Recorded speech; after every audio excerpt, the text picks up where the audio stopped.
অনেক ত্যাগ আর রক্তের বিনিময়ে ফ্যাসিস্ট সরকারের পতনের পর অন্তর্বর্তীকালীন সরকার গঠিত হয়। এই সরকারের কাছে জনগণের প্রত্যাশা একটি অবাধ, সুষ্ঠু ও নিরপেক্ষ নির্বাচন, সেই সাথে সংস্কার। বাংলাদেশের তরুণরা আজ শুধু আগামীর স্বপ্ন দেখে না, বরং তারা ভোটের মাধ্যমে সেই স্বপ্নকে বাস্তব রূপ দিতে চায়।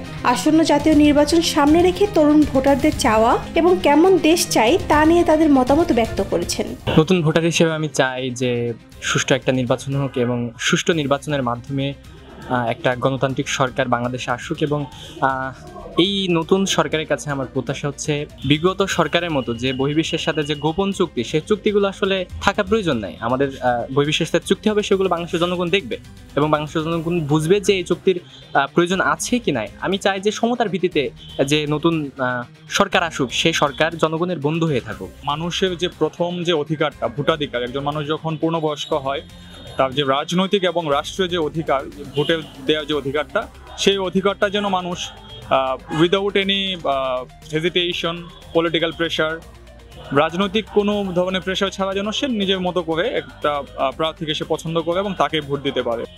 একটা রাষ্ট্র আসলে তার প্রাথমিক যে দায়িত্ব সেটা হচ্ছে তার যে জনগণ, সেই জনগণের যে মৌলিক চাহিদা বা মৌলিক অধিকার, এগুলো নিশ্চিত করা, যেমন খাদ্য, বস্ত্র, অন্ন, চিকিৎসা, শিক্ষা, এগুলো অবশ্যই রাষ্ট্রের আমার যে পূরণ করবে বা আমাকে প্রোভাইড করবে, সেটার একটা চাওয়া থাকবে আমার।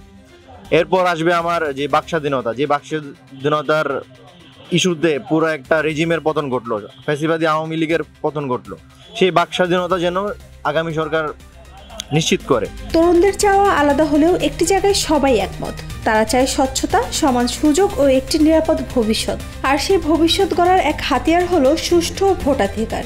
নতুন প্রজন্ম যে ধরনের বাংলাদেশ চাই সেটা হচ্ছে মানুষ যেন প্রধানমন্ত্রী থাকা অবস্থায় তাকেও যেন সমালোচনা করতে পারে, রাষ্ট্রের প্রত্যেকটা জায়গায় যেন সে কথা বলতে পারে এবং সে অর্থে কথা বলার জন্য তাকে যেন কোনো ধরনের হয়রানির শিকার হতে না হয়। সাধারণ শিক্ষার্থী এবং বাংলাদেশের সাধারণ মানুষের যে স্বপ্ন, সেটা হচ্ছে একটা সবার স্বপ্নের বাংলাদেশ হবে, যেখানে আসলে মানুষের মধ্যে যে একটা যে ভেদাভেদ, এটা থাকবে না, মানুষের ধর্ষণ থাকবে না, যেখানে মা বোনরা তারা সমাজে খুব সুন্দরভাবে চলাফেরা করতে পারবে। বিগত 17 বছরে আমাদের দেশের মানুষেরা ভোটাধিকার প্রয়োগ করতে পারেনি এবং এই জায়গাটাতেও বর্তমান সরকারের যারা দায়িত্বে আছে, অন্তর্বর্তীকালীন সরকারের দায়িত্বে আছেন, তারা এই ভোটাধিকার ফিরিয়ে দেওয়ার ব্যাপারেও যথাযথ পদক্ষেপ নেবে, এটাই আশা। নুসরাত জাহান শম্পা, নিরপেক্ষ, ঢাকা।